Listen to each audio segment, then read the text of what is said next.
Assalamualaikum warahmatullahi wabarakatuh. Perkenalkan, nama saya Gilvani Putri, stambuk C201119019. Di sini saya akan menjelaskan materi keempat, yaitu organisasi dalam Islam. Hakikatnya, organisasi merupakan interaksi-interaksi orang dalam sebuah wadah.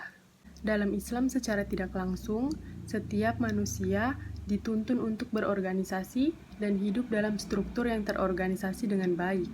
Perintah dalam berorganisasi ini terdapat di dalam Quran Surat Al-Hujurat ayat 13, yang artinya berbunyi, "Hai manusia, sesungguhnya kami menciptakan kamu dari seorang laki-laki dan seorang perempuan, dan menjadikan kamu berbangsa-bangsa dan bersuku-suku, supaya kamu saling mengenal.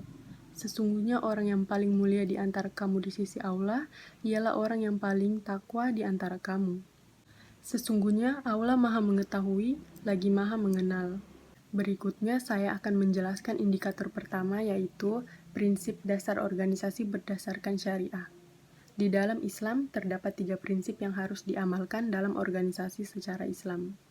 Pertama, prinsip ubudiyah atau pengabdian diri terhadap Allah. Konsep ini meletakkan setiap kerja yang dilakukan sebagai ibadah yang juga akan memperoleh ganjaran pahala di akhirat.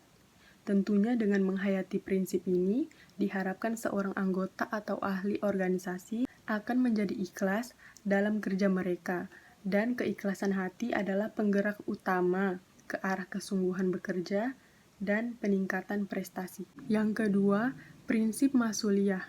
Prinsip ini menuntut seorang pegawai dan ahli organisasi supaya senantiasa berwaspada dan bertanggung jawab ke atas apa yang telah mereka lakukan atau belanjakan.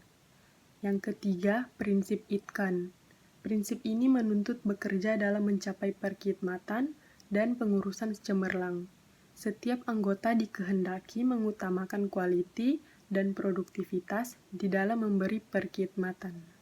Indikator yang kedua adalah wewenang dan pendelegasian secara syariah.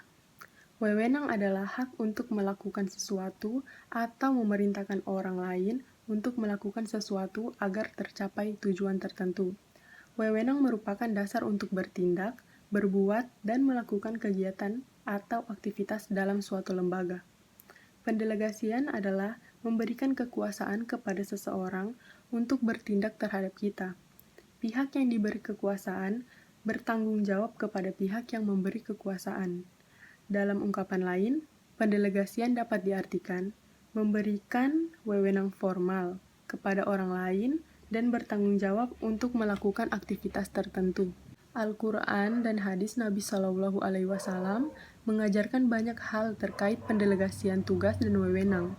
Ada banyak dampak positif yang diperoleh lembaga ketika pendelegasian tugas dan wewenang disesuaikan petunjuk Al-Quran dan hadis Nabi Shallallahu Alaihi Wasallam.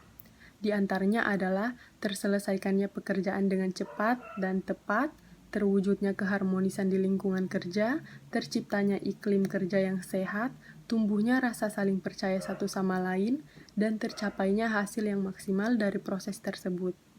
Indikator yang ketiga adalah proses pemberian dan penerimaan wewenang. Berikut tahap atau proses yang harus dilibatkan agar tercapainya suatu pendelegasian wewenang. Yang pertama, penugasan kerja. Seorang manajer atau disebut dengan delegator harus mendefinisikan dengan jelas tugas dan pekerjaan yang harus dikerjakan bawahannya. Kejelasan tugas serta hasil yang diharapkan harus menjadi langkah pertama dalam pendelegasian wewenang. Yang kedua, pemberian wewenang. Terjadi ketika atasan membagi wewenang kepada bawahannya. Karena alasan inilah, setiap bawahan diberikan kebebasan yang cukup untuk melaksanakan tugas yang diberikan kepadanya oleh atasannya.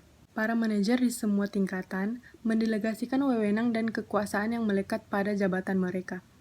Pembagian wewenang ini sangat penting untuk mendapatkan hasil yang efektif.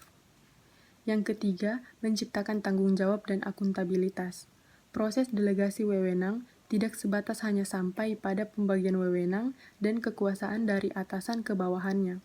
Karena pada waktu yang sama, harus menjadi kewajiban terhadap tugas yang ditugaskan ke mereka. Apabila seorang anggota diberikan wewenang untuk melakukan pekerjaan tertentu, maka diciptakan suatu kewajiban untuk melakukan pekerjaan tersebut. Penerimaan kewajiban tersebut dikenal sebagai tanggung jawab. Tanggung jawab dikatakan sebagai faktor atau kewajiban seorang individu untuk melaksanakan tugasnya berdasarkan kemampuannya sesuai dengan arahan atasannya. Tanggung jawab sangat penting dalam pendelegasian wewenang, karena akan memberikan efektivitas pada wewenang yang diberikan. Akuntabilitas muncul dari tanggung jawab dan tanggung jawab muncul dari wewenang. Oleh karena itu, tanggung jawab dan akuntabilitas harus melekat pada wewenang yang didelegasikan. Sekian penjelasan dari saya, lebih dan kurangnya saya mohon maaf. Wabillahi taufiq wal hidayah. Wassalamualaikum warahmatullahi wabarakatuh.